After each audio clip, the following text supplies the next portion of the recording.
Hey everyone, today we're going to be covering the shadow container control coming from the Uno Toolkit library. So shadow container is a control that allows you to layer multiple shadows on top of any content that you want to wrap in your application, right? So currently what it does is it mimics the shape and the size of the containing content as well as its corner radius, and is able to display shadows, whether it's around the control or on top of the control to simulate inner shadows as well, right?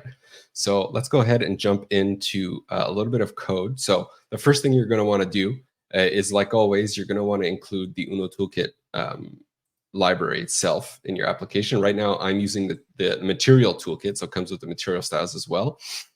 Now, an extra step is you're going to have to include this toolkit Skia package as well, since we're using Skia Sharp to power the shadow container, and we wanted to separate that out so it's its own dependency. We didn't want to have to pull in Skia Sharp all the time for everyone using the toolkit, right?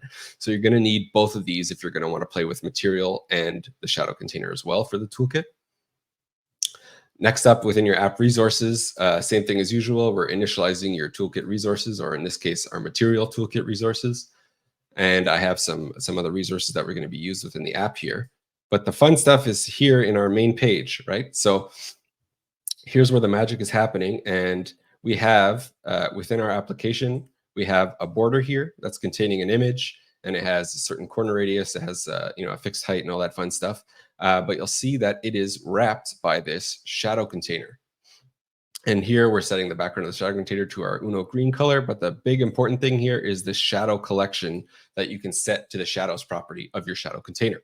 And basically, this means that you can have as many shadows as you'd like wrapping your control. You could place them anywhere you'd like. You can have them any color, any offset. If we look over here to the right, you'll see all these properties that we have for the shadows themselves. So we have our offsets, our opacities, the spread, whether it's an inner shadow, and the colors of the shadows, of course, as well. And so let's go ahead first and take a look at what that actually looks like. So this is that app running right now in the browser.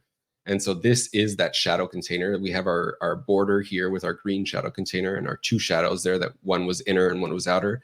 And I actually changed some stuff up. So if we tap on this picture, you'll see that those shadows are alternating basically.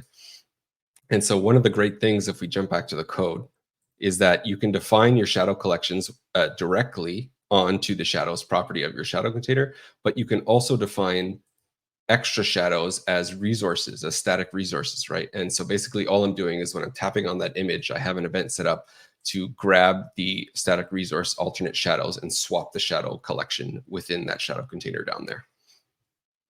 So that's the basic usage of shadow container. Then you could do some real crazy stuff. You may have noticed this enter neumorphic zone button down here, right?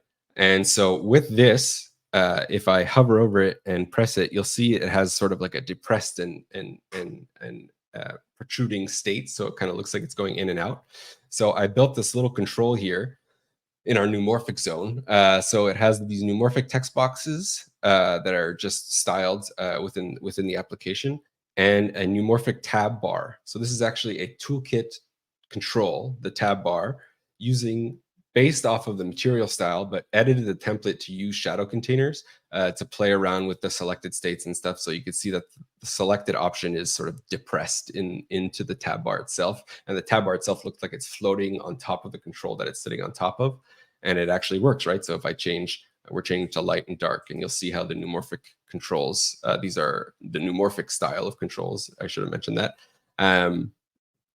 Yeah, so that's the tab bar. That's some text boxes. You could style whatever you want. This application has a few other styles within it that I just didn't show. But if you would like this application, the link is going to be down below for the repository that's hosting this application.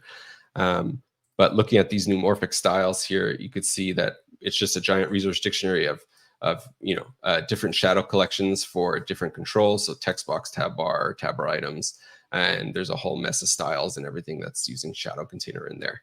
The last thing I wanted to show, because basically this was all code I stole from the Uno gallery. So if you go to the gallery.platform.uno, you can go down to toolkit and you can choose shadow container here.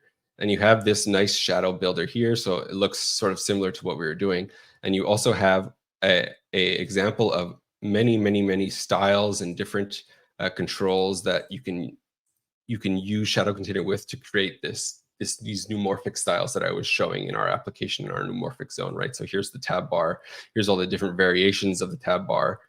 So you have lots of cool things that you can build with Shadow Container, even building whole design systems like we've done here as an example using neumorphic. So definitely go check it out. Go check out the documentation.